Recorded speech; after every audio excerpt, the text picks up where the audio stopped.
கல்யாணம் பண்ண அன்னிலேருந்தே ஒரே டார்ச்சர் தான் இன்னைக்கு. இப்போ கூட நான் நிம்மதியாக கூட இல்லை. ஏதாவது விதத்துல அவன் தொல்லை கொடுத்துட்டே தான் இருக்கிறாங்க.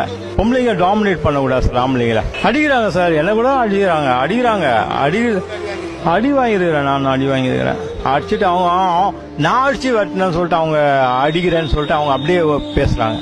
அப்படியே மாற்றி பேசிடுறாங்க. ஆண்களை மிக அவமரியாதை நடத்துகிறார்கள். மிகவும் அருவருக்கத்தக்க வார்த்தைகளை பயன்படுத்துகிறார்கள்.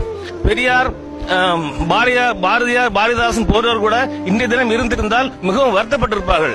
என்று சொன்னால் இப்படிப்பட்ட ஒரு அராஜகமான ஒரு பெண்கள் ஆண்களை அடிமைப்படுத்துகிறார்கள் என்பதை அவர்கள் பார்த்திருந்தால் அவர்களை வெக்கப்பட்டிருப்பார்கள் என்பதுதான் எங்களுடைய கோரிக்கை. எனக்கு தெரிஞ்ச பேசாத கல்யாணம் இல்லாத இருக்கலாம் சார். அதுதான் ஒண்ணுதான் எனக்கு.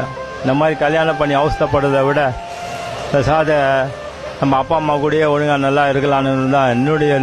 இதை நாங்கள் ஒரு சமூக சேவையாக செய்து வருகிறோம். குறிப்பாக ஆண்கள் தங்களுக்கு ஏற்படும் பிரச்சனைகளை வெளியில் சொல்ல வெட்கப்படுகிறார்கள். அதை நீங்கள் மறந்து ஆண்கள் தைரியமாக வெளியே வாருங்கள். உங்களுக்கு ஏற்படுகின்ற பிரச்சனைகளை வெளியே சொல்லுங்கள்.